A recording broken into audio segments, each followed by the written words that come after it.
යුක්‍රේන පාලකයන්ට යුද බිමේ ඇත්ත තත්ත්වය ගැන නිවැරදි තොරතුරු ලැබෙන්නේ නැහැ.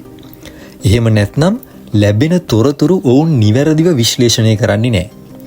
මේ තමයි කූපියෑන්ක්ස් අල්ලාගත් බව නිවේදනය කරන්න පවත්වපු මාධ්‍ය සාකච්ඡාවේදී රුසියානු ජනපති ව්ලැදිමීර් පුටින් යුක්‍රේන පාලනය අවඥාවට ලක් කරපු ආකාරය. ඒ වගේම යුක්‍රේනය මේ දක්වා යුද බිමේදී තමන්ට සිදුවන හානි පිළිබඳව ඉදිරිපත් කරපු තොරතුරු පිළිබඳව විශාල ප්‍රශ්නාර්ථයක් යොමු කරමින් සටනේදී මියගිය යුක්‍රේන සෙබළුන් දහසකගේ පමණ මලසිරුරු නැවත යුක්‍රේනයට බාර දෙන්න පසුගියදා රුසියාව කටයුතු කළා. ඒ වගේම යුක්‍රේනය සහ රුසියාව අතර සාමයක් ඇති කරන්න ඇමරිකානු ජනපති ඩොනල්ඩ් ට්‍රම්ප් කරුණු 28කින් යුත් නව ගිවිසුමක් ඉදිරිපත් කරන්න කටයුතු කරා. ඉතින් මුලින්ම මේ කූපියෑන්ක්ස් නගරයේ තත්ත්වය ගැන කතා කරනකොට පසුගියදා රුසියානු ජනපති මාධ්‍ය හමුවක් පවත්වලා ප්‍රකාශ කළේ රුසියානු හමුදා සම්පූර්ණයෙන්ම කූපියෑන්ක්ස් නගරය අත්පත් කරගන්න මේ වන විට සමත් වෙලා තියෙනවා කියලා. ඉතින් මේ කූපියෑන්ක්ස් කියන නගරය යුක්‍රේන යුද්ධයේදී උපාය මාර්ගික වශයෙන් ඉතාමත් වැදගත් වන ස්ථානයක්. කොහොම වුණත් රුසියාව මේ කූපියෑන්ක්ස් නගරය සම්පූර්ණයෙන්ම අත්පත් කරගත්තා කියන තොරතුර යුක්‍රේනය විසින් තවමත් බැහැර කරනවා. මේ පිළිබඳව අදහස් දක්වපු රුසියානු ජනපතිට අනුව පසුගිය නොවැම්බර් 4 වෙනිදා වන විට යුක්‍රේන පාලනය ප්‍රකාශ කරලා තිනවා රුසියානු බටයන් 60ක් පමණ කුඩා කණ්ඩායමක් පමණක් මේ කූපියෑන්ක්ස් නගරයේ මේ වන විට රැඳී සිටිනවා කියලා. ඒ වගේම ඔවුන් ප්‍රකාශ කරලා තිනවා නගරය සම්පූර්ණයෙන්ම ඔවුන් සතුව පවතිනවා කියලා. කොහොම වුණත් රුසියානු ජනපති ව්ලැදිමීර් පුටින් ප්‍රකාශ කරන්නේ පසුගිය නොවැම්බර් 4 වෙනිදා වන විටත් රුසියානු හමුදා සම්පූර්ණයෙන්ම කූපියෑන්ක්ස් නගරය තමන් යටතට පත් කරගෙන සිටියා කියලා. ඒ වගේම ඔහු ප්‍රකාශ කරන්නේ ඒ වන විට රුසියානු හමුදා නගරයේ බලය තහවුරු කරගැනීමේ මෙහෙයුම්වල යෙදිලා හිටියා කියලා. ඉතින් යුද බිමේ සිදුවන දේට වඩා යුක්‍රේන පාලනය ප්‍රකාශ කරන දේවල් වල ඇතිවන පරස්පරතාවය පිළිබඳව අදහස් දක්වමින් රුසියානු ජනපති ප්‍රකාශ කළේ එක්ක යුක්‍රේන පාලනයට මේ යුද බිමේ සිදුවන සත්‍ය සිදුවීම් ගැන නිවැරදි තොරතුරු ලැබෙන්නේ නැහැ කියලා. එහෙම නැත්නම් මේ ලැබෙන තොරතුරු ඔවුන් නිවැරදිව විශ්ලේෂණය කරන්නේ නැහැ කියන එක. ඉතින් වැඩිදුරටත් රුසියානු ජනපති ප්‍රකාශ කළේ යුක්‍රේනය ඩොනල්ඩ් ට්‍රම්ප්ගේ කරුණු 28කින් යුත් ගිවිසුමට එකඟතාවය පළ කළා. මේ යුක්‍රේනය සහ රුසියාව අතර ගැටුම අවසන් නොකළහොත් ඉදිරියේදීත් මේ කූපියෑන්ක්ස් නගරයේ සිදු වූ දේ වගේම දේවල් යලි සිදුවෙන එක යුක්‍රේනයටවත් බටහිර යුදකාමීන්ටවත් නවත්වන්න බැහැ කියලා. ඉතින් රුසියානු ජනපති සහ ඇමරිකානු ජනපතිගේ අදහස් වලට අනුව මේ කරුණු 28කින් යුත් එකඟතාවය පළ වෙලා තියෙන්නේ රුසියානු ජනපති සහ ඇමරිකානු ජනපති ඇලස්කාවේදී සිදු කරපු සාකච්ඡාවල ප්‍රතිඵලයක් විදියට. ඉතින් මේ වන විට යුක්‍රේනයට මේ කරුණු 28කින් යුත් ගිවිසුමට එකඟතාවය පළ කරන්න සිදු වෙලා තියෙනවා.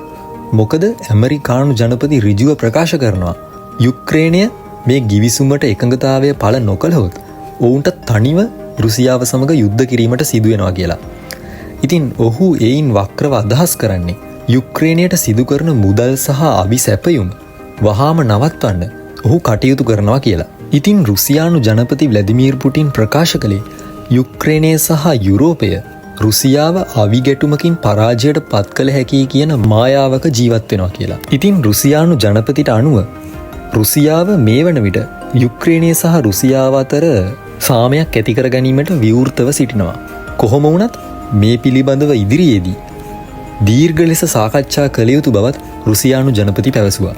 ඉතින් මේ කරුණු 28කින් යුත් ගිවිසුම ඉදිරිපත් කරපු ඇමරිකානු ජනපති ඩොනල්ඩ් ට්‍රම්ප් ප්‍රකාශ කළේ ලබන බ්‍රහස්පතින්දා පමණ වෙනකොට යුක්‍රේන ජනපති මේ ගිවිසුමට එකඟතාවය පළ නොකළහොත් යුක්‍රේනයට සිදු කරන අවිසැපයුම් වගේම බුද්ධි තොරතුරු ලබා දීමත් ක්ෂණිකව ඇමරිකාව විසින් නවතා දමනවා කියලා. ඉතින් මේකින් ඔහු අදහස් කරන්නේ මේ ගිවිසුමට එකඟතාවය පළ නොකළහොත් යුක්‍රේනයට තනිව රුසියාව සමග යුද්ධ කිරීමට සිදු වෙනවා කියන එක.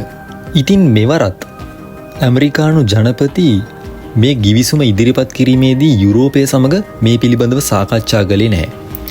ඉතින් නැගෙනහිර යුරෝපයත් මේ වන විට ප්‍රකාශ කරන්නේ මේ ගිවිසුම පිළිබඳව ඔවුනුත් විශාල ලෙස සාකච්ඡා කරමින් පවතිනවා කියලා. ඉතින් මේ ගිවිසුම පිළිබඳව වාර්තා වන තොරතුරු වලට අනුව මේ එකඟතාවයට අනුව මේ ගිවිසුමට යුක්‍රේනය සහ රුසියාව එකඟතාවය පළ කළහොත් නැවතත් G7 කණ්ඩායමට රුසියාව ඇතුළත් වීමට නියමිතයි. ඒ වගේම යුක්‍රේනයේ නේටෝ හමුදා ස්ථානගත කිරීම සහ යුක්‍රේනයට නේටෝ සමාජිකත්වය ලබා ගැනීම අවහිර වෙනවා. ඒ වගේම මේ ගිවිසුමට අනුව යුක්‍රේන හමුදා බලය 50%කින් පමණ අඩු කරන්න නියමිතයි. කොහොමුණත් මෙහිදී කියෙව් පාලනයට නේටෝ ආකාරයේ ආරක්ෂක සහතිකයක් ලබා දීමට නියමිතයි. ඉතින් රුසියානු ජනපති ප්‍රකාශ කරන්නේ යුක්‍රේනයට තවත් භූමිය අහිමිවීමට අවශ්‍ය නැත්නම් වහාම මේ ගිවිසුමට එකඟතාවය පළ කළ යුතුයි කියන එක. කොහොම වුණත් යුක්‍රේන ජනපති මේ ගිවිසුමට එකඟතාවය පළ කරයි කියන එක හිතන්න අමාරුයි. නමුත් මේ වන විට යුද බිමේ තත්ත්වය අනුව යුක්‍රේනයට ඉතාමත් ඉක්මනින් රුසියාව සමග සාමයක් ඇති කර ගැනීම අත්‍යවශ්‍ය කරුණක්. මොකද ඉදිරියේදී එන ශීතකාලයත් එක්ක යුක්‍රේනයට රුසියාව සමග සටන් කරන එක පහසු වෙන්නේ නැහැ. ඉතින් මේ ගිවිසුමට අනුව රුසියාවටත් ඔවුන් අල්ලාගත් ඇතැම් භූමිවලින් නැවතත් තමන්ගේ හමුදා පසුපසට ගන්න සිදුවෙනවා. ඒ වගේම මේ ගිවිසුමට අනුව ක්‍රිමියාව ලුහාන්ස් සහ ඩොනෙට්ස් ප්‍රදේශ රුසියානු ප්‍රදේශ බවට පිළිගැනීමට නියමිතයි. ඉතින් ප්‍රායෝගිකව මේ ඩොනල්ඩ් ට්‍රම්ප් ඉදිරිපත් කළ තින ගිවිසුම යුක්‍රේනයේ යටත්වීමක් කියලත් කියන්න පුළුවන්.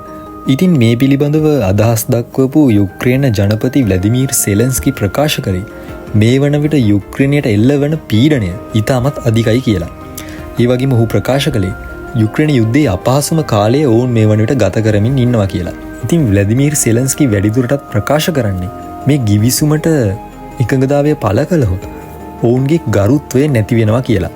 එහෙම නැත්නම් ඔවුන්ට ඔවුන්ගේ හොඳම මිතුරෙක් අහිමිවීම අනිවාර්යයෙන්ම සිදුවෙනවා කියන එක ඔහු ප්‍රකාශ කළා.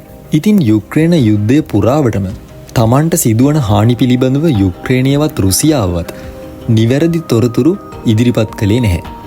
විශේෂයෙන්ම යුක්‍රේනය තමන්ට යුදබිමේ විශාල හානි සිදුවනත් ඒ පිළිබඳව ඔවුන් පිළිගැනීමක් හෝ එම නිවැරදි වාර්තා ඉදිරිපත් කිරීමක් සිදු කළේ නැහැ.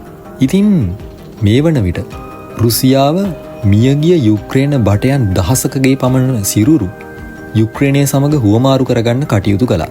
ඉතින් මේ යුක්‍රේන සෙබළුන් දහසකගේ සිරුරු වෙනුවට රුසියාවට මියගිය රුසියානු බටයන් 30 දෙනෙකුගේ පමණ සිරුරු ලබා දීලා තියෙනවා. ඉතින් වැඩිදුරටත් රුසියාව ප්‍රකාශ කරන්නේ මෙම මියගිය සෙබළුන්ගේ සිරුරු හුවමාරුවෙන්ම යුදබිමේදී රුසියානු සහ යුක්‍රේන සෙබළුන් මිය යන අනුපාතය ඕනෑම කෙනෙකුට වැටහෙනවා කියලා. ඉතින් මේ වන විට යුක්‍රේන පාලනයට මියගිය සෙබළුන්ගේ සිරුරු හඳුනා ගැනීමේ අමිහිරි කාර්ය සිදු කරන්න සිදු වෙලා තියෙනවා. ඉතින් මේ දක්වා යුක්‍රේන යුද්ධයේදී රුසියාව විසින් යුක්‍රේනයට මියගිය යුක්‍රේන සෙබළුන් 15000කගේ පමණ සිරුරු ලබා දීලා තියෙනවා. ඉතින් මේ පිළිබඳව ඔබේ අදහස් පහලින් කමෙන්ට් කරන්න. මෙවැනි වීඩියෝ නරඹන්න අපගේ channel එක අදම subscribe කරලා තියාගන්න.